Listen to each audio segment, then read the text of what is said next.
Hey everyone, my name is Chloe and welcome to the start of another weekly reading vlog. So today is Sunday, June 11th, I think, and I finished People We Meet on Vacation by Emily Henry, and this is the Book Sisters Book Club pick for this month. So I'm going to try not to talk about it a whole lot, but you guys, I was blown away. I loved this book. So I read Beach Read and thought it was okay. It was good, not great.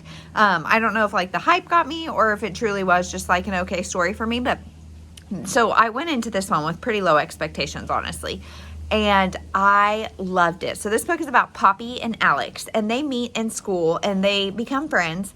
And at the time, she has like a travel blog, and so they start traveling together every summer, taking these like dirt poor trips, having a great time, getting to know each other as friends. And there is a lot of chemistry, but they are not like romantically involved in any way, shape, or form. And so that just continues on. Well, now it's 10 years later, and she is a writer for a magazine, I think, called R&R, which is like Travel and Leisure or something. You know, it's one of these like famous travel magazines. And so the trips are continuing to happen, but they're a lot more bougie because they are funded by the magazine. So every year they continued to travel together until 2 years ago. Something happened that broke them apart. And now not only do they not travel together, but they don't really talk.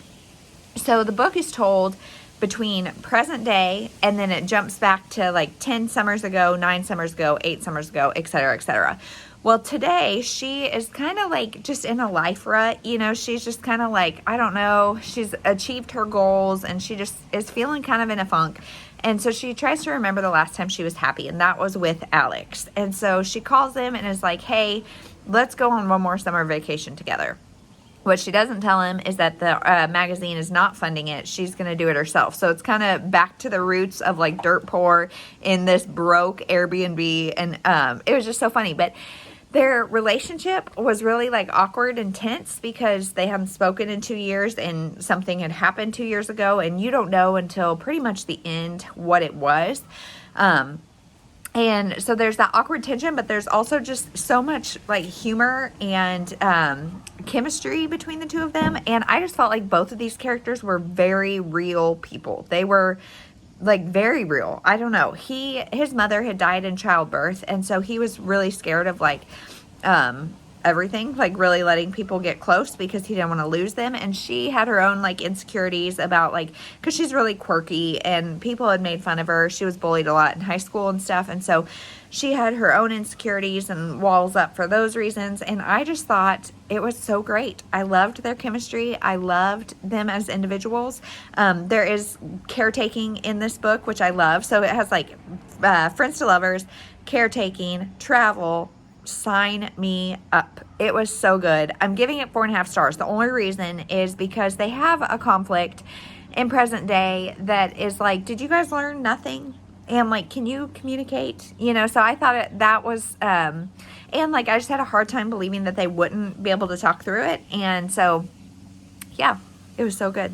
So good. I would highly, highly, highly recommend that. So now I picked up The Other Misses by Mary Kubica, and I'm liking it so far. I've kind of like done thriller, something else. And so this one at first kind of felt like The Therapist, but it is proving to be like much, much better. So far so good. I will let you know when I finish it. Hey everyone, I have to make this kind of quick because I just literally snuck away from the craziness that is my family. But I finished The Other Misses by Mary Kubica, and I don't know, I'm giving this 4 stars. I think if I would have read this in a time where I haven't been reading a fair amount of thrillers like back to back, then I would have liked this more. But they're all kind of starting to feel the same. So this is a domestic thriller about this couple who moves into this house kind of new to the neighborhood because his sister just died supposedly by suicide. So they are moving into the house to take care of her teenage daughter. So they have 2 sons as well. One's a teen that has some issues. One's really young. Sadie is the female. She is a doctor, and Will, I think is his name. He's a teacher, some sort of professor or something. But he stays at home with their young son. So It's them. The daughter is a little bit sinister. There's a little bit of weird stuff going on. She's really full of anger. So there's more to that story. But then their neighbor dies and they don't know who killed her or what's going on. But the police are heavily questioning Sadie. And Sadie is an unreliable narrator. So you're not sure what's going on. There are what I would say 2 twists in this book. And they both were somewhat predictable, but once the first was revealed, the second was like, duh. And so, I don't know. I thought it was good. There's definitely some pacing issues. The beginning was a little bit slow, like kind of, especially like in the middle, but then things really pick up at the end. I was interested, the whole time. And like I said, I think if I would have picked this up, like after a long time of no thrillers, I would have liked this more. Or if you haven't read a ton of domestic thrillers, maybe you'll like this more. But I still enjoyed it. There's nothing really wrong with it. There's just nothing super unique about it either. I have read versions of this story many, many times. So, good story. Not the best. I would recommend it. Hey everyone, it is Thursday and I have finished Malibu Rising. I don't even know if I told you guys I started this, but I buddy read this with Tara from Buzzwords Books, and this is the newest from Taylor Jenkins Reid, and I love Taylor Jenkins Reid. I don't know that I'm loving her newer stuff, and I know I'm in the minority when I say that, but this one was, I'm going to give it 3.5 stars. So this one was hard to rate because it is told in 2 parts. So the first part, we are getting to know the Riva siblings. There's 4 of them, and we're also finding out their parents' story. And so if you are fans of Daisy Jones and the Six or 7 Husbands of Evelyn Hugo, he was, I think, a husband, and he was also mentioned as a musician in Daisy Jones. So little cameo there, but I don't think it's necessary by any means to read the other stories. But anyway, so he's a famous musician. They meet, they fall in love, things happen. Their story is a lot darker than you might think. Or not necessarily than you might think, but then it seems, and it almost came like he was this super sweet guy and then something flipped, but it felt so somewhat abrupt to me, but I don't know. At first I was way more interested in the parents' story than the kids' story because I was worried it was going to be like rich kids doing rich kid things, because there is an annual Riva party that Nina, the oldest daughter, hosts, and it's like this epic celebrity filled party. And so we know that's happening on the day, and we know that there's a fire. So I'm like, I don't want to read about rich kids doing rich kids things. As the book goes on, though, I was like, whoa. It is a lot more than rich kids doing rich kids things. And I started to really dislike both of the parents. And so around a third of the way through, I was like so disgusted with the parents, and just not disgusted, but like it was just kind of like beating a burning bush. And I don't know. I mean, I don't want to say much more about that, but so I felt like that was a little bad. But then around 50% it switches, and it is just the day of the party. So it's like 7 p.m. to 7 a.m. or something like that. And we find out how this party got so out of control, what happened, who's there, all that kind of stuff. And we get a ton of random perspectives that I just felt like felt disjointed and like pulled me out of the story. Didn't care about it. There was like a lot of threads of the siblings, and it wasn't just completely random perspectives, but I don't know. I just felt like those were unnecessary. And my enjoyment of that second half was a lot less. However, there's a lot of things I really liked about this book. So the sibling relationships were great, and as Taylor Jenkins Reid does, she developed these characters so well. They were very real. It was really great. There's a lot of good representation, and there's a lot of discussion of nature versus nurture, which I think was really interesting. All 4 siblings have different relationships to their parents, and I won't go too much into that. And just discussing nature versus nurture was really interesting. Nina is also like gorgeous, and she surfs, and so that's how she makes her money. And one of the sons is also a professional surfer, and the other son photographs him. So they all are kind of living this California life of fame. You really get that like Malibu vibe, and I thought it was well done. And I am not a fan of like rich kid problems, and I don't feel like this felt like that at all. So I really like that. I really like nature versus nurture. There was good representation, and overall I thought it was good. but definitely not her best. And like, I can't even exactly pinpoint, like, it just kind of feels like a jumble. And that could be my mental state, because things are really chaotic around here with the whole moving situation. But overall, not her best, but I enjoyed it and would recommend if you're a fan of Taylor Jenkins Reid's newer stuff. So it's definitely not like her classics, but it's still good. So that is it. Now, next I'm reading Ever After Always by Chloe Leese, and I was gifted this by Morgan from Nothing Better Than a Book. And this is a marriage and trouble story, and I'm really liking it. Like, I'm listening to it on audio as well as reading physically, and I'm almost wishing I read it completely physically, because there's a lot of like highlightable, quotable passages in here about marriage and anxiety. The husband struggles with anxiety, and I don't necessarily relate completely to either of the characters, but I definitely relate more to him than her, and just their marriage problems. One thing I do really like about this book so far is that they go to marriage counseling and you get to sit in on the session. Like, you are there. It's not like they go to marriage counseling, the end. It's like, here's what happens. And I do think marriage counseling is a great idea. I also think at a certain point, like, both people really have to be willing, and it seems like they both are. So I have a lot of hope for this relationship, but I do still think it is a really like stressful and understandable way this marriage got in trouble. So really liking that. I will let you know when I finish it, and we'll talk to you then. Hey y'all, it is, I don't know what day, Friday. Every time I say that on here, I'm like always so surprised with myself that it's Friday, and it is. But the reason I'm so like thrown off today is because my sister is in town from California, and that is so fun having her here, but it's just kind of made it like she's on vacation, so I'm on vacation. I don't really know. We went over there this morning, and like, it's just so fun.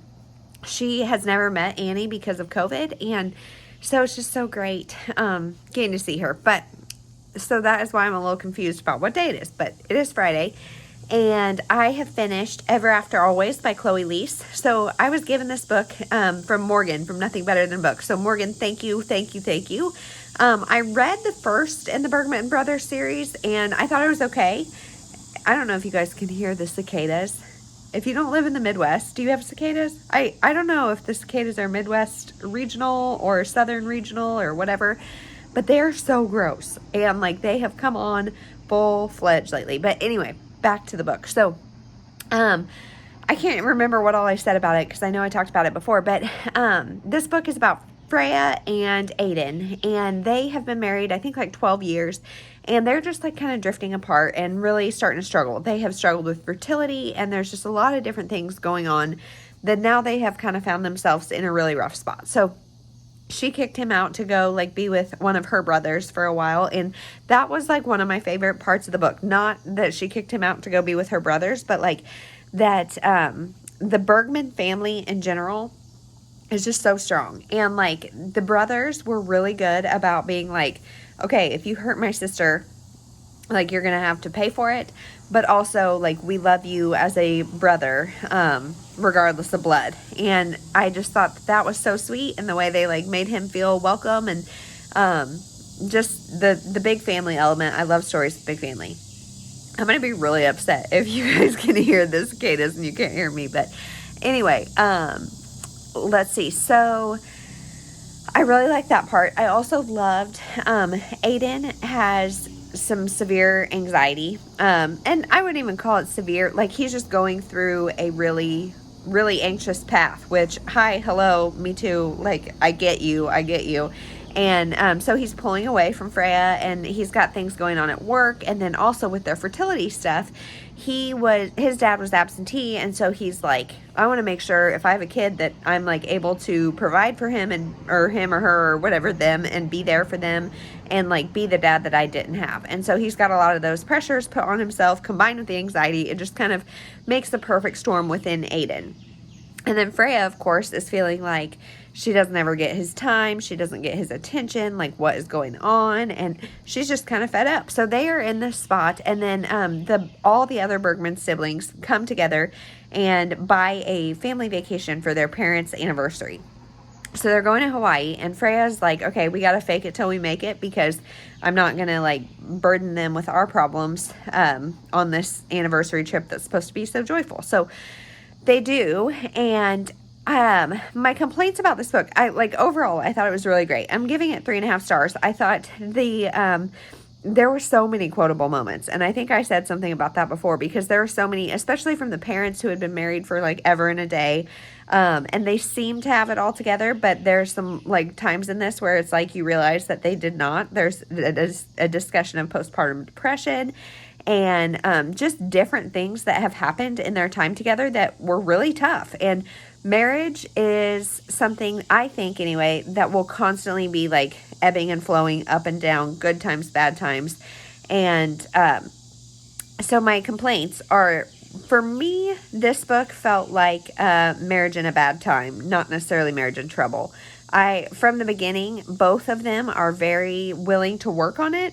And I think that's awesome. You see them go in marriage counseling, which I think I said before, you get to see like inside their sessions. And I love that. And I loved seeing them both work on it. However, for me, like a true marriage in trouble is like somebody's not willing to work on it, something. But that's just me and like my personal preference. And this one was just, to me, marriage in a tough spot.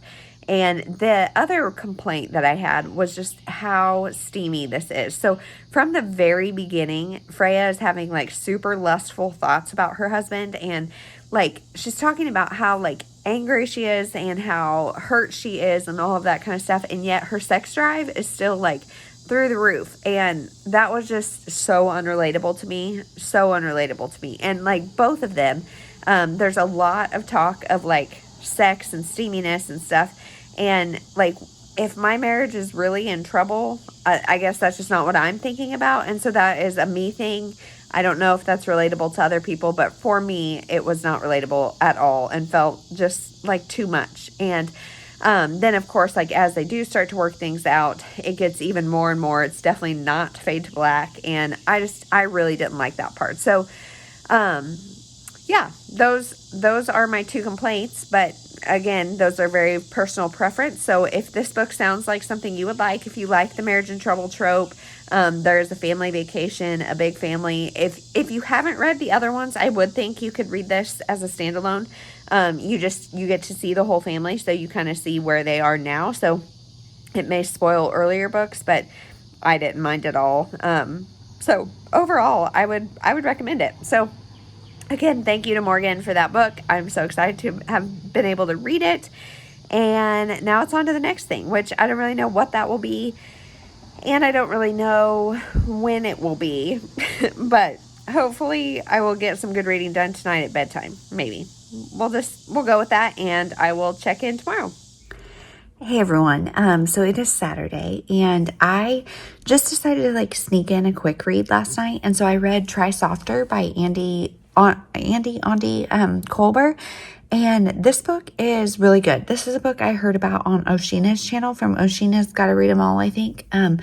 I think that's the name of her channel. But this is a Christian nonfiction about how to not like try harder to do right and be right and like hustle more, basically, but instead how to try softer and how to like practice grace and empathy with yourself. This book definitely has that concept of like you have to put your oxygen mask on first before you can help anybody else. And I just thought there were a lot of really, really good reminders. So the first half, I think, is about like understanding yourself and your history of why you maybe think about yourself the way you do, or why you treat yourself the way you do, and why you kind of operate the way you do.